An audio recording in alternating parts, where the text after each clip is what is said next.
This is Good Morning Indiana, working for you.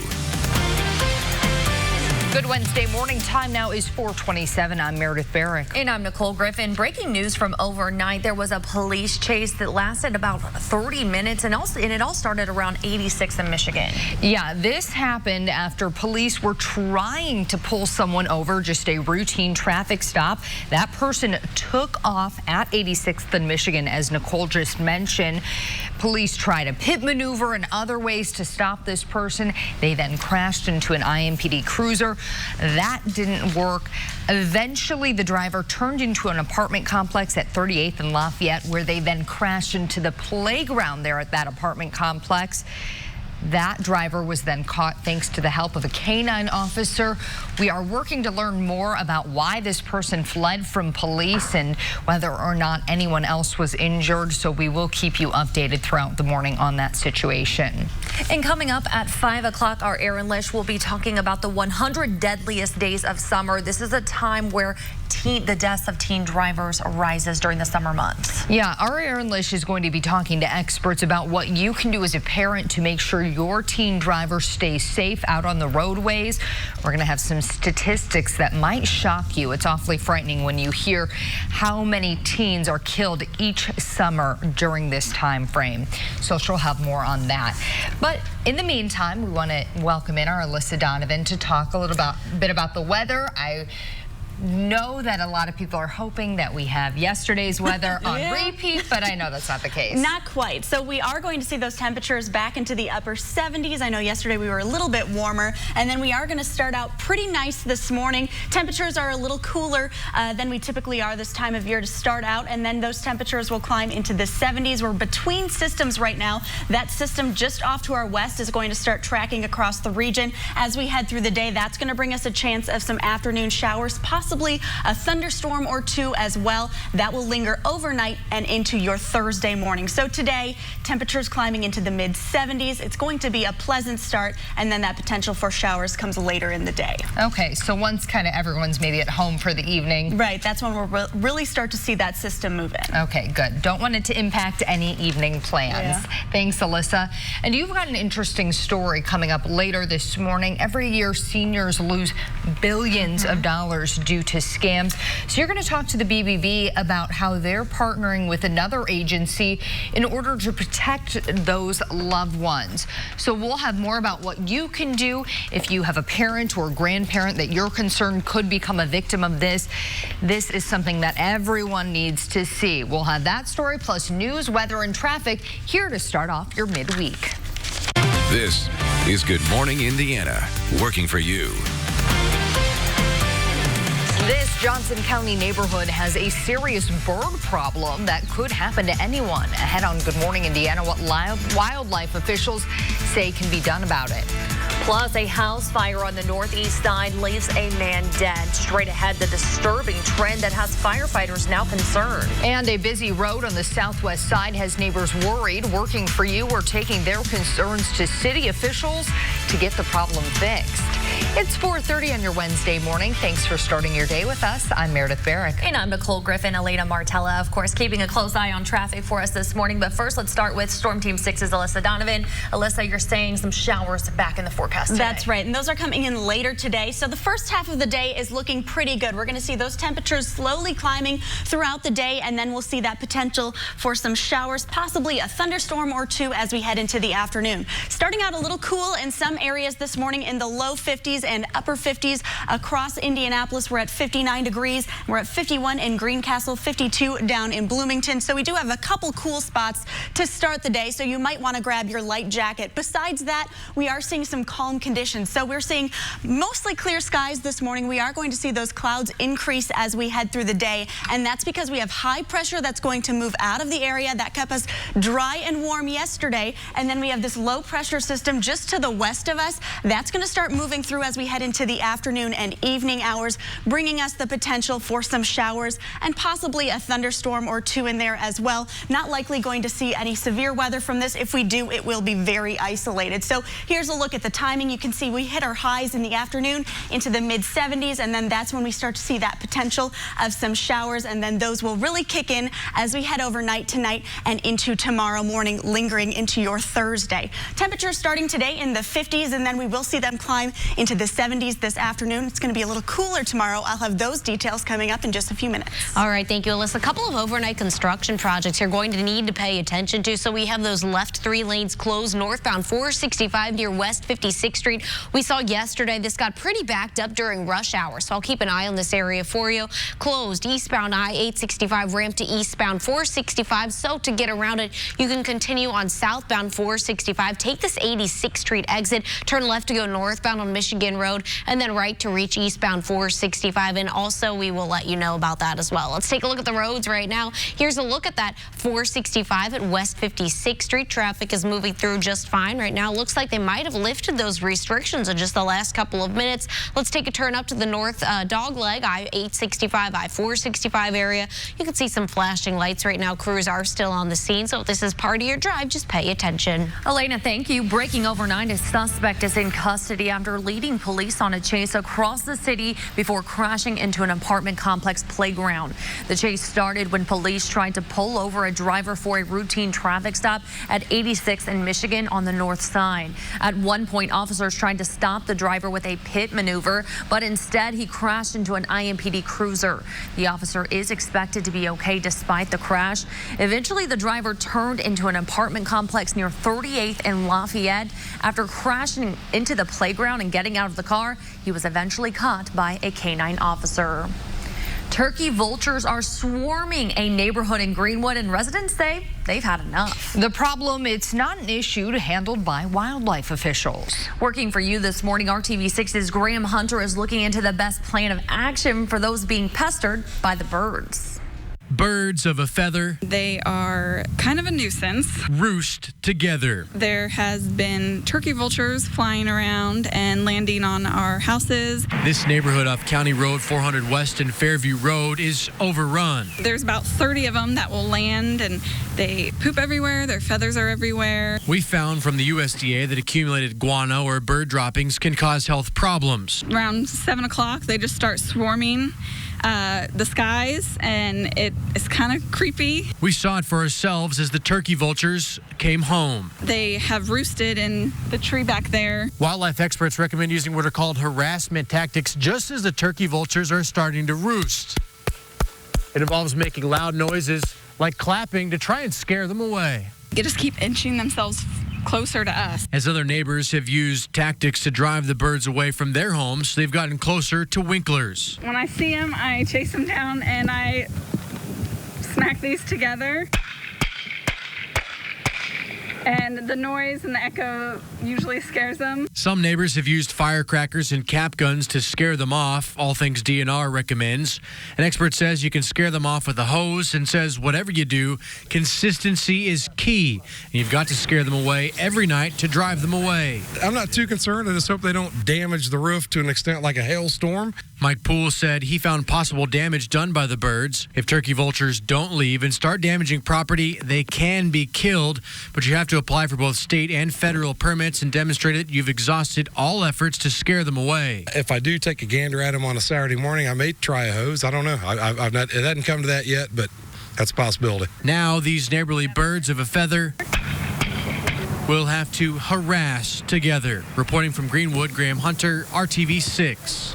All right, very interesting. Thank you, Graham. A Department of Natural Resources spokeswoman says they prefer people not kill turkey vultures, but instead just scare them away. She suggests putting wire mesh on your roof to get rid of the vultures because they don't like roosting on that. New this morning, one person is recovering following a plane crash in Greene County. Indiana State Police tell RTV6 that a small plane crashed just after 9 last night near Swith City. Authorities say the pilot was taken to a Terre Haute hospital with non-life-threatening injuries. Police tell us they're not sure if the plane was trying to take off or land when it crashed. State troopers are handling the investigation. This morning, a homicide investigation continues at the Miami Correctional Facility in Bunker Hill. Corrections officers say 70-year-old Lanny Morgan was found unresponsive in his cell early Monday morning. An ambulance was called and Morgan died on the way to the hospital. Investigators say Morgan's death is suspicious and autopsy results are pending. Morgan had been incarcerated since 2011 on child molestation and incest charges. Investigators say a man died while trying to put out a fire at this home that he was visiting here. Firefighters were called to the house on Kitley Avenue, northwest of 38th and Shadeland around 8:30 last night. Investigators say 63-year-old Doug Martin died as he tried to put out a fire in the garage of the home. This morning, the cause of the fire still remains under investigation. In a toxic environment, especially a garage like that, if there was enough of a buildup of smoke and he kept going back and forth to breathe in that smoke, it could have very well rendered him unconscious. And then at that point, he's not going to evacuate on his own. 3 people have died in fires this week. All of the victims were between the ages of 50 and 70. A former Indiana funeral director is without a license this morning. The State Board of Funeral and Cemetery Service revoked Matthew Fitztham's license late last week. He owned Simple Creation and Burial in Clinton before it closed. In 2017, state police say Fitztham crashed a company vehicle while carrying a deceased person. His blood alcohol level was 3 times the legal limit. The state board says the crash served as one example of the danger he posed to the public. It is 4:38 on the Democracy 2020 front. The Democratic presidential hopeful from Indiana focusing on his home state this week. South Bend Mayor Pete Buttigieg took part in a foreign relations discussion at the IU campus in Bloomington. The 37-year-old is a veteran of the war in Afghanistan.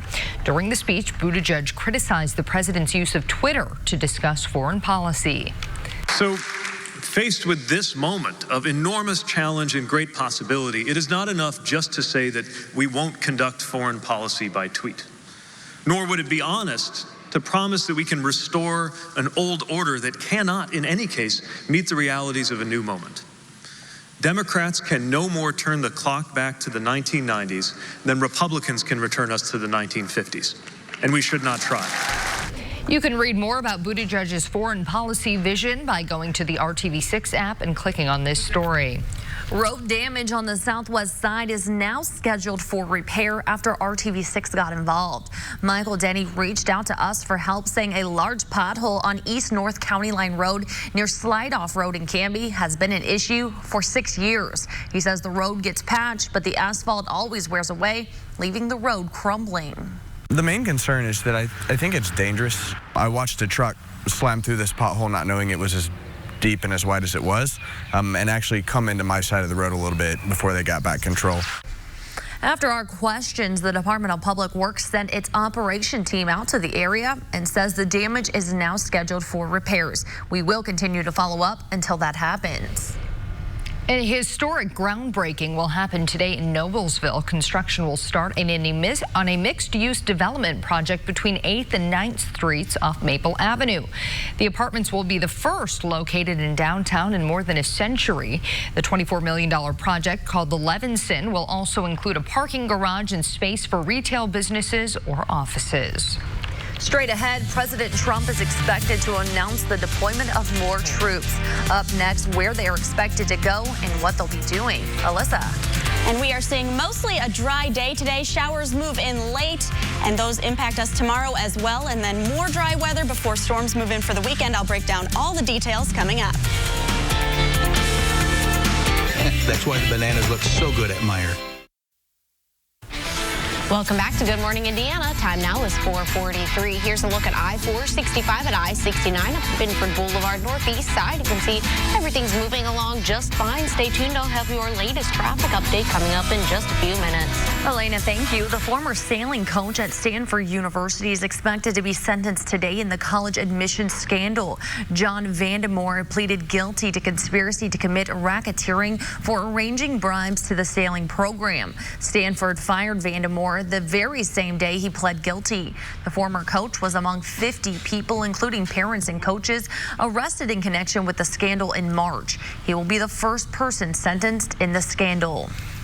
The House Judiciary Committee is expected now to vote today on the 9/11 Victims Compensation Fund. In an emotional hearing, Jon Stewart and first responders called out politicians for not already providing full funding. ABC's Lana Zach has the latest from Washington. They did their jobs with courage, grace, tenacity, humility. 18 years later, do yours.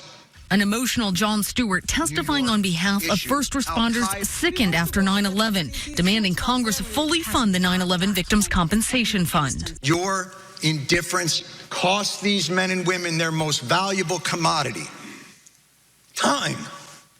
The bill is expected to pass the House today, but advocates say the challenge is in the Senate. Gosh, I hadn't looked at that lately. I'll have to. We've always dealt with that in the past in a compassionate way. Former NYPD bomb squad detective Luis Alvarez is facing his 69th chemotherapy treatment. You all said you would never forget. Well, I'm here to make sure that you don't. The fund has paid out claims to 22,000 victims, but according to the World Trade Center Health Program, there are roughly 95,000 who could be eligible. I am awfully tired of hearing that it's a 9/11 New York issue. Al-Qaeda didn't shout death to Tribeca. They attacked America, and these men and women, and their response to it is what brought our country back. And you are ignoring them. The fund is currently set to run out of money in 2020, and benefits could be slashed by as much as 70% if Congress doesn't act. Lana Zach, ABC News, Washington. Time now is 4:46. President Trump plans to increase the U.S. troop presence in Poland. Sources say the president plans to announce the move later today during a meeting with the Polish president at the White House. The president is expected to send 1,000 troops for logistical duties. Currently, 4,000 U.S. troops have a rotational presence in Poland. They've been there since Russia annexed Crimea in 2014. Crimea, that is. Alyssa, you are going to take a look at our forecast for our Wednesday. And it's a good one. We are going to see mostly a dry day today and a pleasant start. Those temperatures in the upper 50s for many of us, and then we are climbing into the mid and upper 70s as we head through the day. By the evening, that's when we start to see some showers moving in, and then those really move through overnight and lingering into tomorrow morning. As that passes, we have a cold front along with that low pressure, and that is going to bring us some cooler conditions for our Thursday. Right now, beautiful shot from our Salesforce Tower cam, 59 degrees in Indianapolis. Those winds out of the southeast right around 3 miles per hour. So a calm start, clear skies right now on our radar. You can see that this morning, and then we are going to see some changes as we head through the day. So here's our setup. We have high pressure that is moving out. That brought us those nice conditions yesterday, and then we have low pressure just off to the west of us, and that's going to start tracking in as we head through the day. What it's going to do first is just bring us a little bit more cloud coverage. So clear to start with those temperatures in the mid 50s this morning.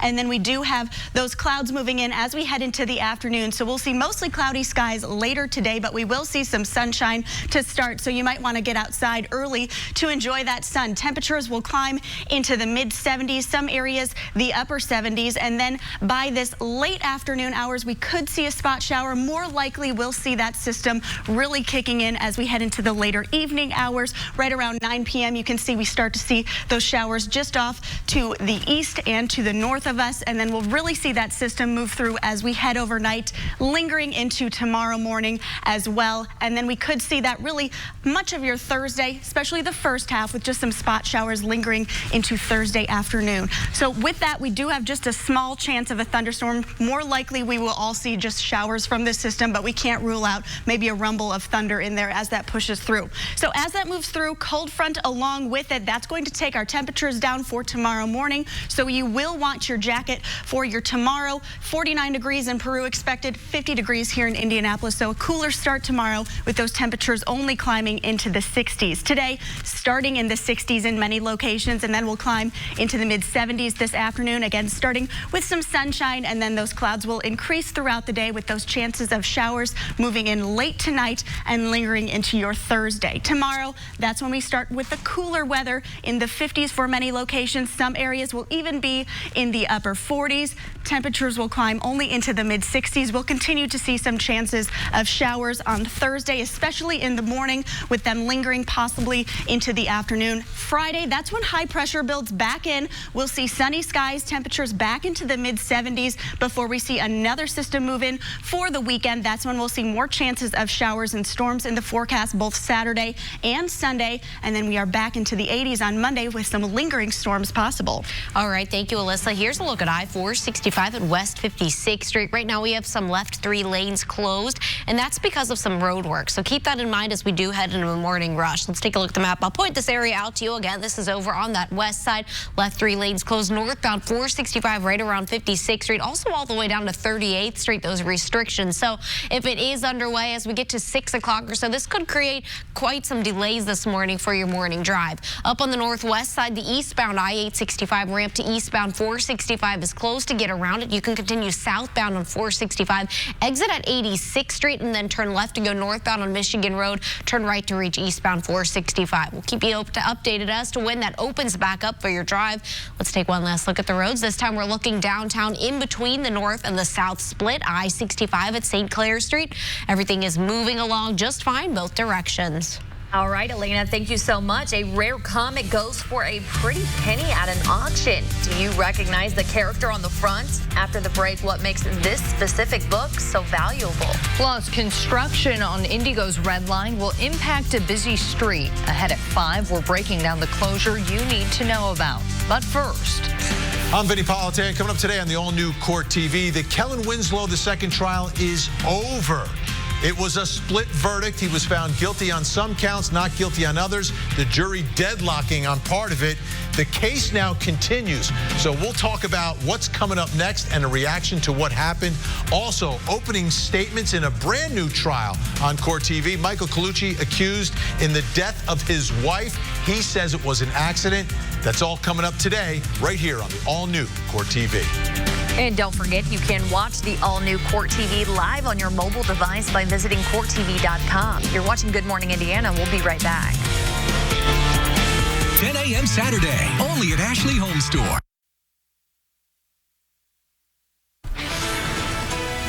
Scientists are building the next Mars rover, and you can watch the action live. Jet Propulsion Laboratory has a web camera feed showing where this technological marvel is being assembled and tested.